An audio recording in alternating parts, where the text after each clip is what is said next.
Hello, student of 11th.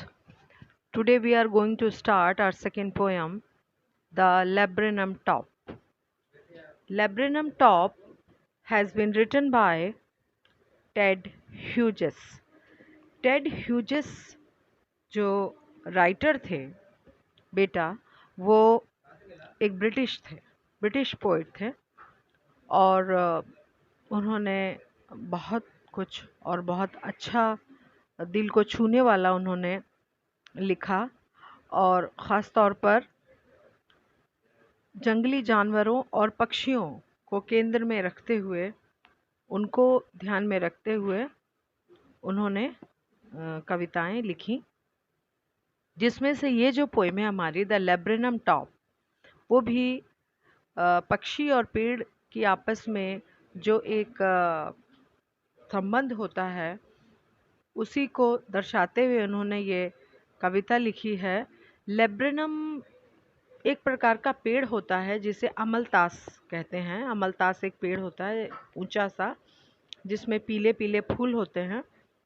तो लैब्रेनम top, उसकी चोटी, इस तरह से वो उन्होंने इसको शीर्षक दिया है कि जिसमें उन्होंने वृक्ष और एक सोन चिड़िया के बारे में बात की है कि चिड़िया किस प्रकार से, जो गोल्ड फिंच भी बोलते हैं जिस चिड़िया को, गोल्ड फिंच बोल दीजिए या फिर सोन चिड़िया बोलते हैं, कि उसके बीच में एक पुनर्जीवित संबंध के बारे में ये कविता है कि कैसे वो उसके आने से पेड़ में एक जीवन का संचार हो जाता है, जीवन महक उठता है पेड़ का, लेकिन उसके जाने से पुनः वो शांत और जीवन विहीन हो जाता है।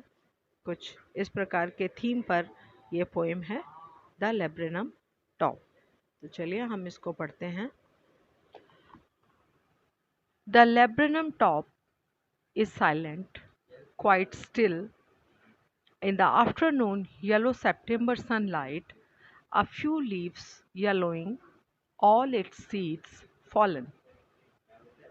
कहते हैं the laburnum top is silent, जो पेड़ है वो शांत है, उसकी चोटी, वो पेड़ जो है वो शांत खड़ा हुआ है।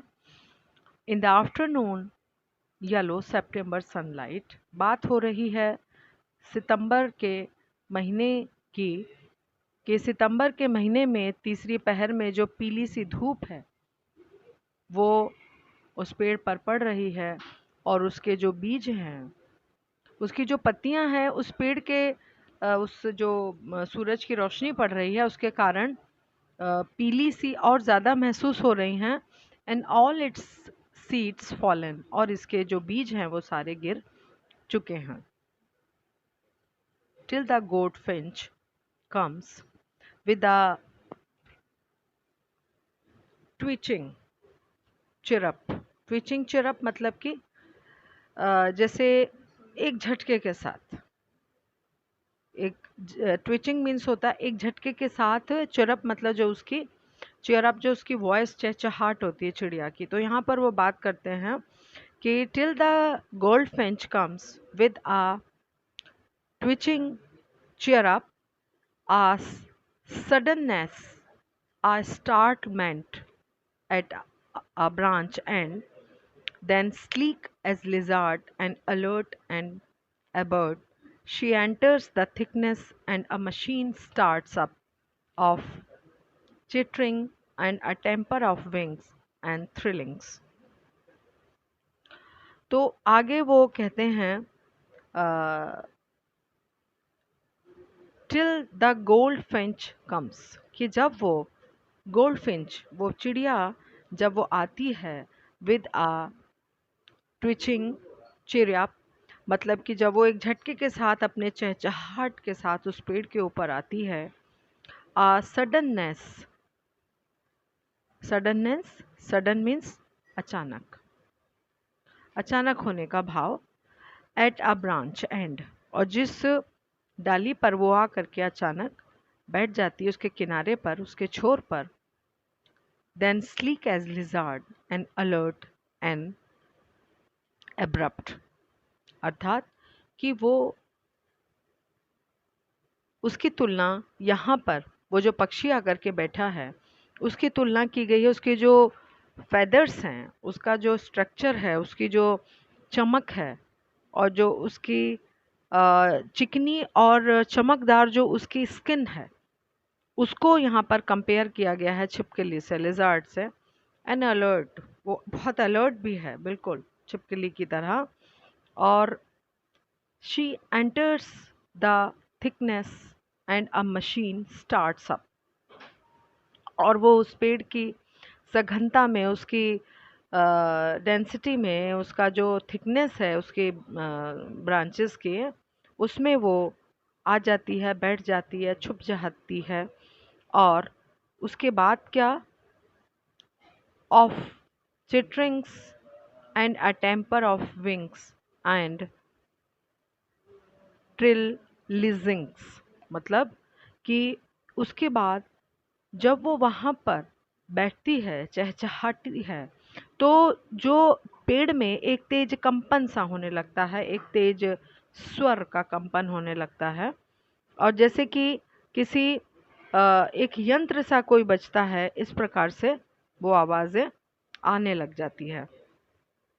मतलब कि उस पक्षी के वहाँ बैठने से, उसकी जो पेड़ की सघनता है उसमें प्रवेश करने से और पंखों के तेज कंपन से जो एक यंत्र सा की तरह उसमें कंपन शुरू हो जाता है। आगे कवि कहते हैं थर्ड स्टेंजा में, the whole tree trembles and thrills. It is the engine of her family. She strokes it full, then flits out to a branch and, showing her barred face, identity mask. अब वो कहती the whole tree trembles and thrills, जो पूरा पेड़ है वो हिल उठता है, रोमांचित हो उठता है, खुश हो जाता है उसकी उपस्थिति में। वो एक छोटी सी चिड़िया और उसके चूजे की उपस्थिति में वो पेड़ जो है, वो शांत जो खड़ा हुआ था पेड़, वो आनंद से भर जाता है, रोमांचित हो जाता है। It is the engine of our family. जो रोमांचित हुआ या पेड़ है, उस सोन चिड़िया के परिवार का इंजन बन जाता है, अर्थात वो अधिक शोर करना शुरू कर देते हैं। और जो सोन चिड़िया है वो इसे, पेड़ को, अपने शोर रूपी ईंधन से पूरी तरह से भर देती है। मतलब कि चिड़िया और उसके जो चूजे हैं, उनकी जो चहचहाहट है, वो उस पेड़ को पूरी तरह से शोर से, खुशी से, आनंद से भर देते हैं। She strokes is full, then flits out to a branch end. उसके बाद वो कहते हैं कि वो इधर से उधर चिड़िया घूमती है, वो फुदकती है उस शाखा पर, और शोइंग हर, क्या महसूस होता है, showing her barred face identity mask. उसका जो धारीदार, उसका जो शरीर है वो उसकी पहचान है, और उसका जो चेहरा है वो ऐसे लगता है कि जैसे उसने कोई मुखौटा पहना हुआ है, और वही मुखौटा अब उसकी पहचान बन गया है कि उस चेहरे को देख करके ही पहचान हो जाती है पेड़ को कि ये जो है, ये चिड़िया मेरे शरण में आई है। Then with eerie delicate whistle cheer up, whispering, she launches away towards the infinite, and the laburnum subsides to empty.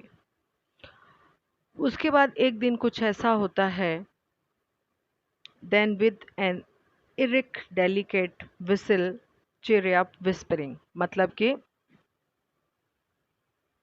एक अद्भुत, एरे मीन्स अद्भुत, एक अद्भुत सी, नाजुक सी, सीटी जैसी चहचहाट और फुसफुसाहटों के साथ वो चिड़िया अनंत की ओर उड़ जाती है। शी लॉन्चेज अवे, मतलब उड़ जाती है, towards the infinite, infinite means अनंत की ओर उड़ जाती है। and the laburnum subsides to empty। और फिर से जो लैब्रेनम ट्री है, अमलतास का पेड़ है, वो फिर से रह जाता है, सबसाइड्स, रह जाता है खाली। मतलब कि वो पहले के समान फिर से खाली और शांत रह जाता है। तो ये बेटा हमारी सेकेंड पोएम थी, लैब्रेनम ट्री। इसका सेंट्रल आइडिया और इसकी एक्सरसाइज हम आपको आपके स्टडी ग्रुप में भेज रहे हैं। उसे अपनी कॉपीज़ में करिए, उसे लर्न करिए और मुझे सेंड करिए। ओके, आज के लिए इतना ही। Have a nice day.